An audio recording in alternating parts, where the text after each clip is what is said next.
మనకు భగవంతుడి మీద, అలాగే అదృష్టం మీద అనేక సామెతలున్నాయి. భగవంతుడు తలుచుకుంటే క్షణాల్లో ఏదైనా చేయగలుగుతాడు. తన్ని నమ్మిన వారిని ఖచ్చితంగా వాళ్ళ కష్టాల నుంచి గట్టెక్కిస్తారు.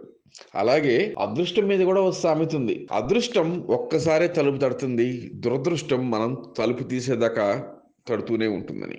అయితే ఒక సాంకేతిక లోపం కారణంగా కేవలం 15 నిమిషాల్లో ఏకంగా 1,75,00,000 సంపాదించాడు ఓ వ్యక్తి. ఏ విధంగా 1,75,00,000 సంపాదించాడు అనేది చూద్దాం. సాంకేతిక లోపం వల్ల ఓ ట్రేడర్ ఖాతాలో 40,00,00,000 వచ్చి పడ్డాయి. ఆ డబ్బును అతను స్టాక్స్ లో పెట్టుబడిగా పెట్టి కేవలం 15 నిమిషాల్లో 1,75,00,000 లాభం వచ్చింది. అయితే అనుకోకుండా అతడి ఖాతాలో జమైన తమ డబ్బుతో ట్రేడర్ లాభాలు పొందినట్లు ఆరోపిస్తూ ఓ బ్యాంక్ కోర్టును ఆశ్రయించింది. ఈ కేసులో న్యాయస్థానం ఇచ్చిన తీర్పుతో ఈ వ్యవహారం వైరల్ గా మారింది. అసలు ఆ బ్యాంక్ ఏమిటి? 15 నిమిషాల్లో అతను 1,75,00,000 ఏ విధంగా సంపాదించాడు? 40,00,00,000 అతని అకౌంట్ లో ఎలా పడింది అనేది ఒకసారి చూద్దాం. 2022లో కొటాక్ సెక్యూరిటీస్ లో తలెత్తిన సాంకేతిక లోపం వల్ల ఓ స్టాక్ ట్రేడర్ ఖాతాలో కొటాక్ కు చెందిన 40,00,00,000 జమ అయ్యాయి.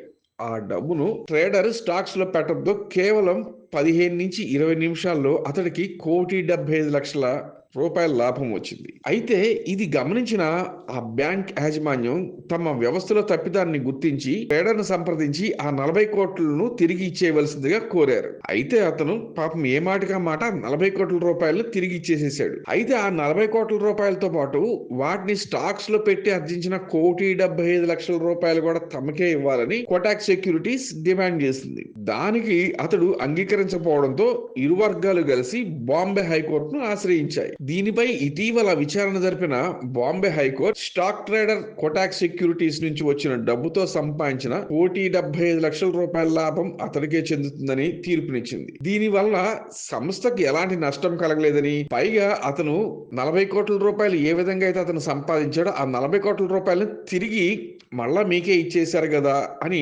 న్యాయస్థానం సెక్యూరిటీస్ అంటే కోటాక్ సెక్యూరిటీస్ కి చెప్పింది. ఇది అన్యాయంగా సంపాదించిన డబ్బు కూడా కాదని న్యాయస్థానం వ్యాఖ్యానించింది. ట్రేడర్ సొంత రిస్క్ పై స్టాక్స్ లో పెట్టినందువల్ల లాభం కూడా అతనికే సొంతం అవుతుందని తెలిపింది. ఒకవేళ నిజంగా నష్టం వచ్చినట్టయితే మీరేం చేసేవాళ్ళు అని వాళ్ళని ప్రశ్నించింది. విచారణలో భాగంగా ట్రేడర్ తమ డబ్బుతో సంపాదించిన మొత్తాన్ని తమకు ఇచ్చేస్తే అతడికి 50 లక్షలు ఇస్తామని కోటాక్ సెక్యూరిటీస్ ఆఫర్ ఇవ్వగా అందుకు అతడు తిరస్కరించాడు.